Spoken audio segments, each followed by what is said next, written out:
On behalf of the entire Lamm family, I want to extend a heartfelt welcome. We are so grateful to the many donors, partners, scholars, and friends who have made this moment possible, and to all of you who join us here today for the launch of the Lamm Legacy Library, a free, public, and growing digital platform housing thousands of Rabbi Dr. Norman Lamm's sermons, letters, articles, and rare documents. This digital archive provides us all with access to more than 70 years of Jewish thought and leadership across the pulpit, the university, and the broader world of ideas. To those of you who supported this project from the beginning, who offered guidance, and who have worked tirelessly to bring us to this moment, thank you. It takes a village, and we truly could not have done this without you. I want to offer a special thank you to Debbie and Elliot Gibber, not only for your generous support of this project, but for your enduring friendship with my grandfather. I know how much your friendship meant to him from hearing your name many times in their home, and it's especially moving to all of us to have you as part of this tribute to his legacy. For me, this project began as something very personal. Rabbi Lamm was my grandfather, my Zaida.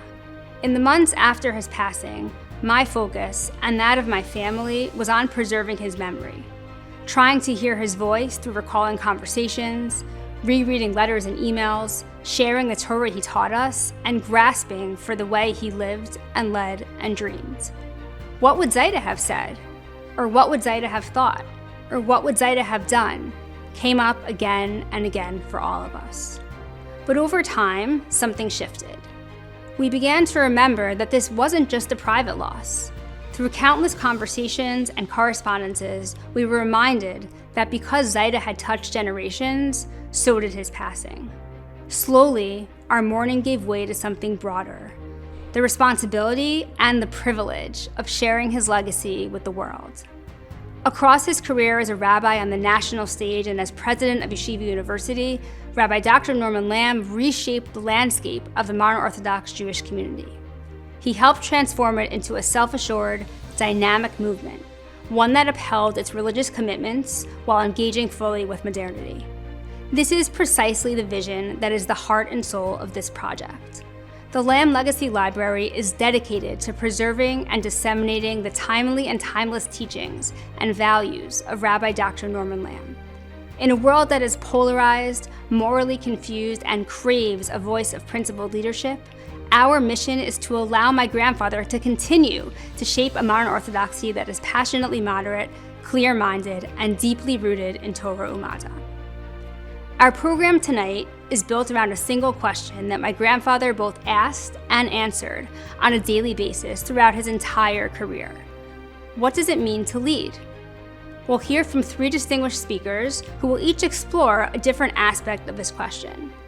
Rabbi Dr. J.J. Schachter will discuss Rabbi Lamm's pivotal role in the establishment of the Upper West Side Eruv, an act of halacha creativity and communal vision.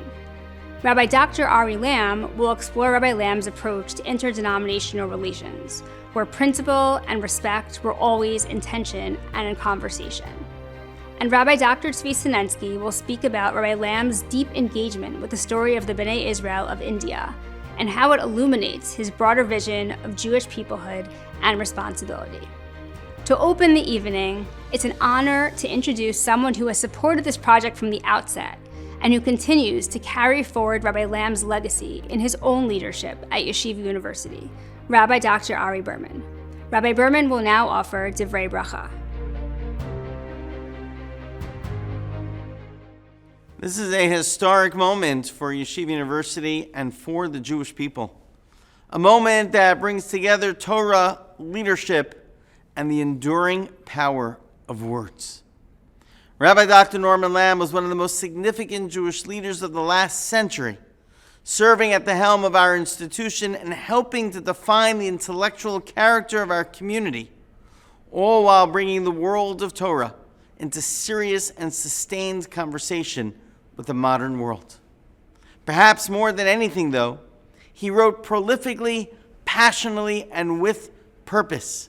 He authored books, essays, speeches, and thousands of letters, typed and handwritten, formal and deeply personal, to students and rabbis, to scholars and university presidents, to prime ministers, chief rabbis, and leaders of major Jewish movements. He took the time to respond with thoughtfulness and care, offering guidance, comfort, and clarity to all who sought it. And he did so while carrying the responsibilities of one of the most visible and demanding leadership roles in Jewish life. This archive opens a window into that remarkable world, a world of ideas and of relationships, of leadership grounded in Torah and expressed through language in ways that continue to resonate today. It was all brought to life by someone who carries that same legacy, Rabbi Dr. Tzvi Sinensky, a proud graduate of Yeshiva University, having earned his undergraduate degree, master's, smicha, and PhD here, is also Rabbi Lamm's grandson-in-law. For him, this was not simply a scholarly project, but a personal mission and a labor of love. He was joined in this effort by Penina Levy, another devoted grandchild of Rabbi Lamm, whose meticulous attention to detail and deep commitment helped shape every page of the archive. They were supported along the way by numerous Yeshiva University graduates, young scholars in their own right, who lent their talents and care to ensure the vision was realized with integrity and excellence. We are also deeply grateful to Rabbi Lamm's children, Chaya and David, Josh and Rifki, Shalom and Tina, Rabbi Mark and Sarah Lamm Dratch, Aleha HaShalom, and to all of the grandchildren and extended family. Your devotion to Rabbi Lamm's legacy and your hands-on involvement in this project gave it not only accuracy and depth, but heart. You have not merely preserved his work, you have ensured that his voice continues to speak to future generations. And we remember at this time Rebbetzin Mindy Lamm, Zichrona Livracha, Rabbi Lamm's beloved partner in life and in leadership. She was gracious, strong, and deeply committed. She championed Yeshiva University in ways both seen and unseen, working to support students, raise scholarship funds, and help ensure that the values of this institution were lived out with dignity, compassion, and conviction. This archive sets a new model for how we preserve and share the legacy of Torah leadership. It brings together excellence and accessibility, academic rigor, and personal voice. It will educate, inspire, and elevate for years to come. It reflects Rabbi Dr. Lamm's legacy. It reflects the mission of Yeshiva University, and it reminds us that great leadership is not only measured in titles or achievements, but in words. Long after the moment has passed, it is Rabbi Lamm's words that continue to teach and inspire. Yehei Zichro Baruch.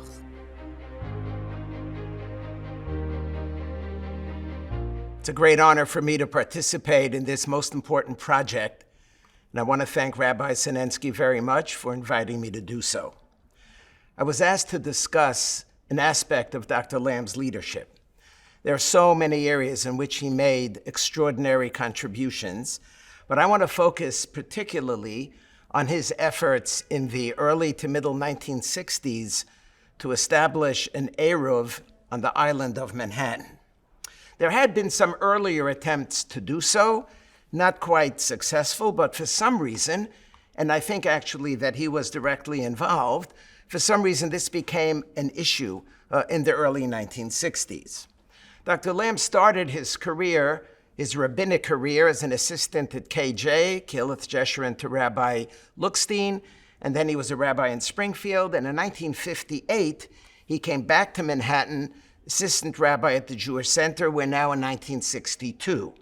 And I suspect that after he got his sea legs, he realized that many of his congregants carried on Shabbos, and he felt that something needed to be done to make it as halachically acceptable as possible. There were many rabbis, a number of rabbis who were involved in this effort from the Upper East Side and the Upper West Side, chashiva rabbanim, older rabbanim, but he was the one who really took charge, and he was the one who worked very hard to move this agenda forward. The main challenge was a halachic one, determining if it's even possible to create any kind of an Eruv on the island of Manhattan. There were so many people who lived there, so many people who worked there. Perhaps it had a halachic status of what's known as a Rosh Hashanah d'Oraisa, which would make it impossible for any kind of an Eruv to be constructed. And so for an Eruv to be built, there were two issues that needed to be addressed. Number one, to ensure its halachic legitimacy, without any question. And number two, to the extent to which it's possible, to try to garner rabbinic support, great rabbinic support for this effort. And Dr. Lamm threw himself into both. We are blessed with a very extensive archive of so many thousands of documents that reflect this extraordinary leader's life. And there are also in this archive a number that relate to the Manhattan Eruv.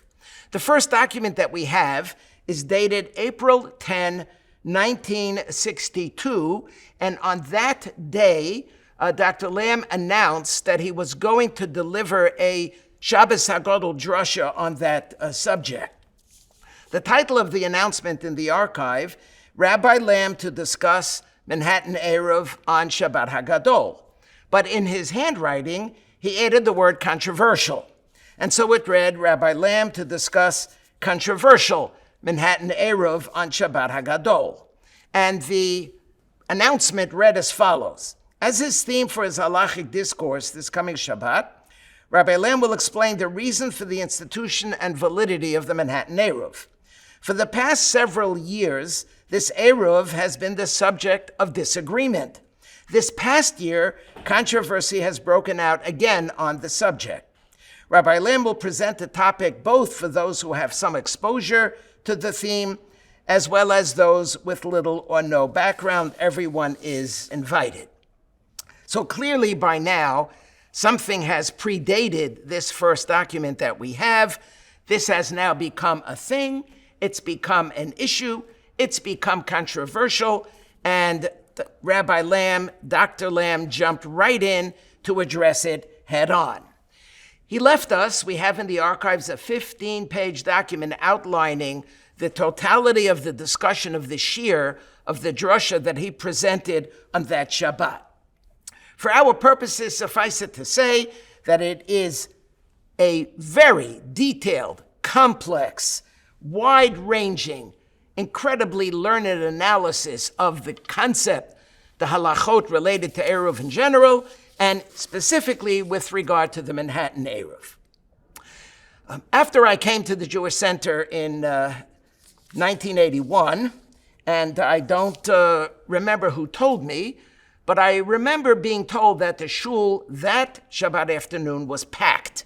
Packed not only with members of the shul, but perhaps even more so with people in the neighborhood. We used to call them the Shtibel community, the more observant community, who were very curious to hear what this young rabbi had to say. At that time, Dr. Lamm, then mostly Rabbi Lamm, was 35 years old. But his leadership extended beyond the shir, but it was most expressed in his efforts to spearhead a desire to get as many respected rabbis behind this as possible. And in the archives, we have descriptions of meetings that he had with Reb Moshe Feinstein, with Reb Aaron Kotler, with Rav Pinchas Teitz, with the leadership of the Agudas HaRabbanim. And these were intense meetings, and the material that he left behind indicate quite candidly his great frustration with what he saw as politics on their part and with what he considered to be their intransigence and even unwillingness to consider even any alternative position that was lenient, solid, grounded, lenient, but it was something that they disagreed with. The meetings were tense and the meetings were contentious.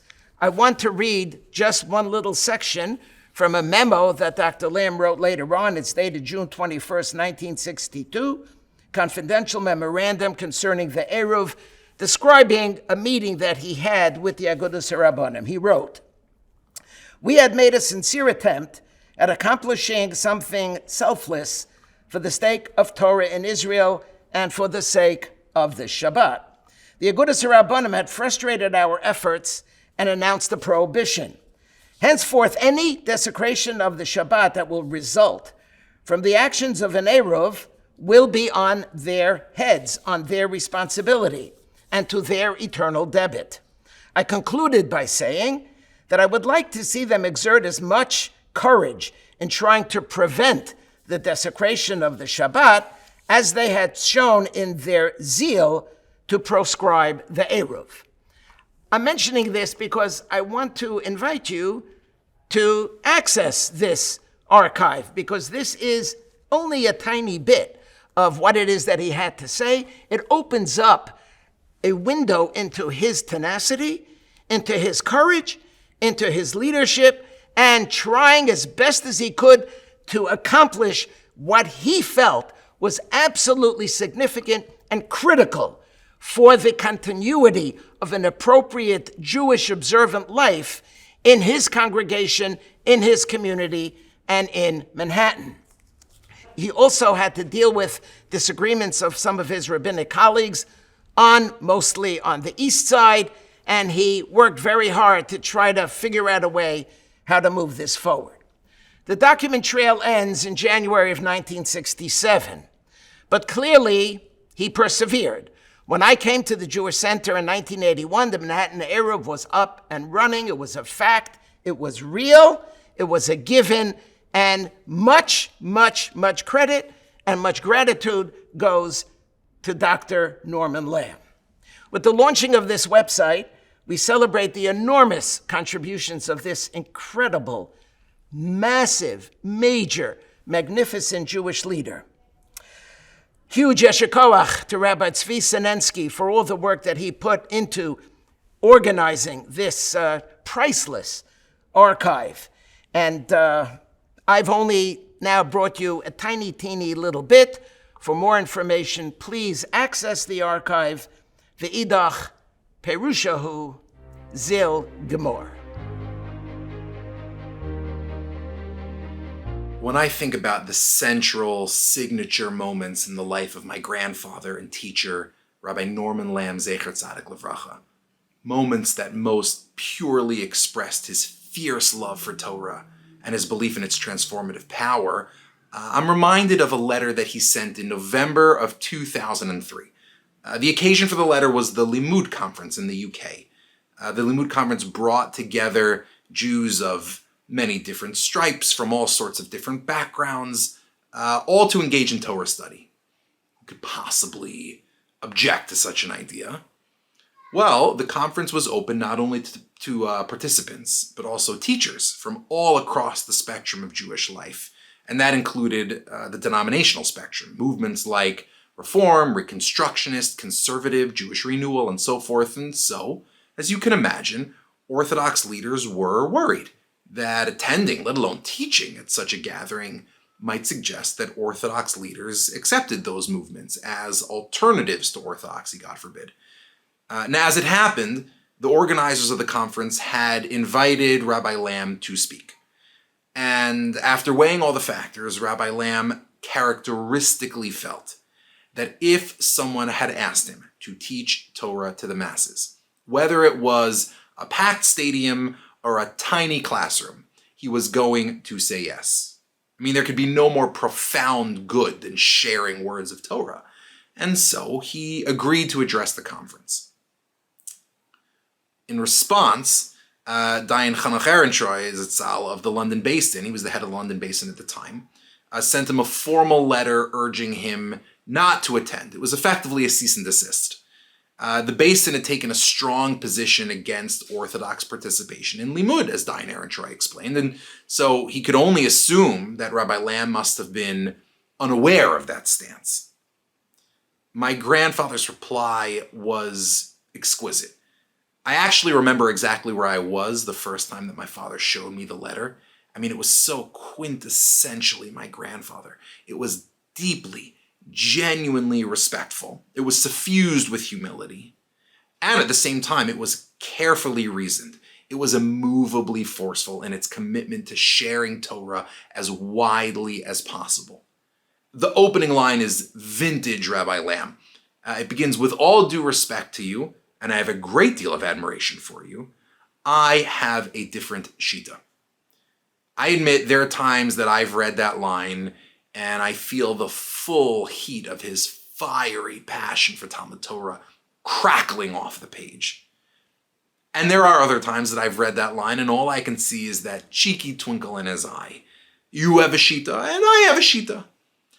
Either way, what we find here is not anger, but machlokas l'shem shemayim, principled disagreement for the sake of heaven. And then he laid out his approach. And I think that approach can best be described via analogy to a genre of human experience, which I admit he had almost no patience for, namely the world of sports. And that is, Rabbi Lamm insisted that it's high time for the Torah world to cease playing a timid defense and begin playing a compassionate yet confident offense. Instead of hiding Torah away in some impregnable fortress out of a misplaced fear that perhaps, somehow, maybe it might be misunderstood, we should proudly, joyfully teach it to all who will listen, trusting in our ability to convey Torah's hallowed wisdom authentically, congenially, convincingly. And moreover, as Rabbi Lamm explained, his determination to present at the conference was rooted not in some flimsy, trendy, denominational pluralism. I mean, that he regarded as, and I quote, nothing but a disguised relativism that can only result in a nihilistic chaos. Rather, he anchored his decision in a bedrock confidence that the Torah will take root in the hearts of those who hear it. As Rabbi Lamm proclaimed in the letter, I am willing to risk the insignificant number of people who may be misled to conclude that we're all the same, if I thereby have the opportunity to present to a far larger number what is perhaps their only chance to hear an authentic voice of Torah. That was the key. Rabbi Lamm's leadership was rooted in a deep belief that Torah is not just true, it's compelling. And if we speak with sincerity, with equal parts conviction and conviviality, then we could teach Torah not only to the convinced, but to the curious. We could discharge what he described in the letter as his fundamental duty as a Rav to teach Torah to as many Jews as possible. We live now in an era when both the tools of Torah scholarship and the desire to master those tools are more abundant and widespread than perhaps at any point in the history of the Jewish people since Sinai. And accordingly, I believe that the responsibility that Rabbi Lamm outlines there to teach Torah to and for as many Jews as possible falls not only upon trained Rabbanim, but upon all of us. And this, I believe, is one of the most powerful reasons that we are here tonight. The newly launched Rabbi Norman Lamm archives are more than just a memorial. They're a resource, a living record of Rabbi Lamm's example to us of Torah leadership that is authentic, confident, and maximally ambitious, not only in its scope and reach, but in its sense of the Jewish people's capacity to absorb, appreciate, and apply it.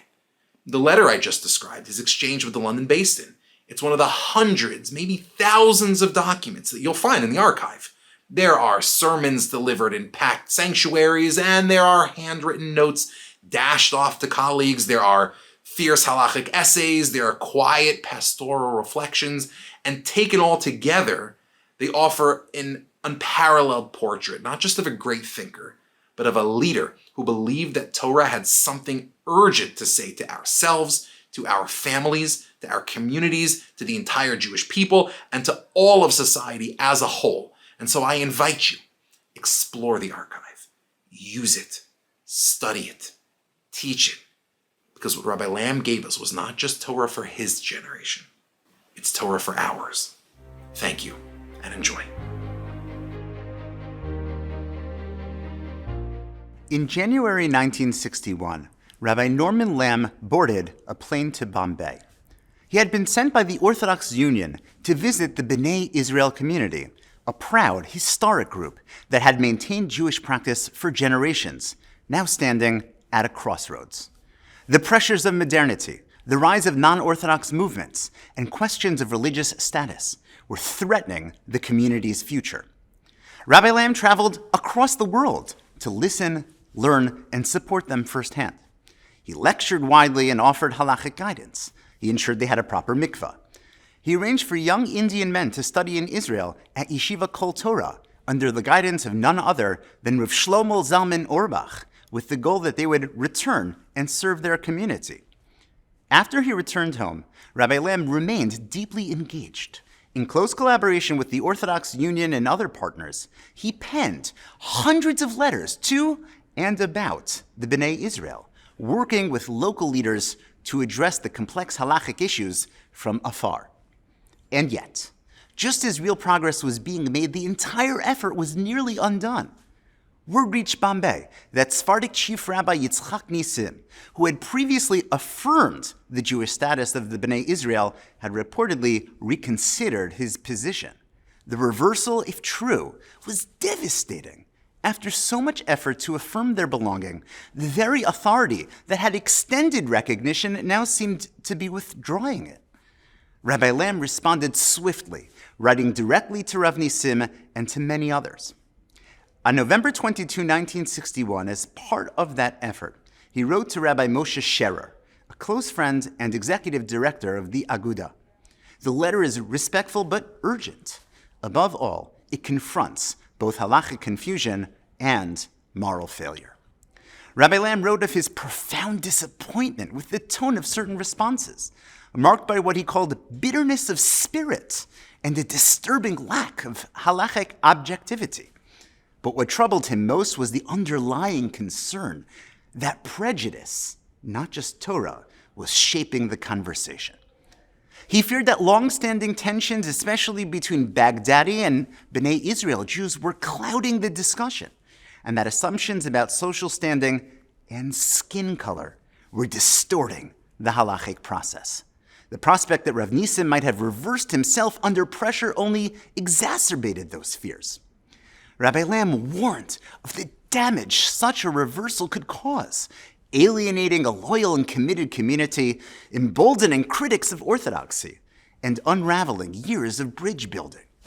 Yes, halachic questions must be addressed, but they must be handled with empathy, consistency, and an unwavering sense of responsibility to Klal Yisrael.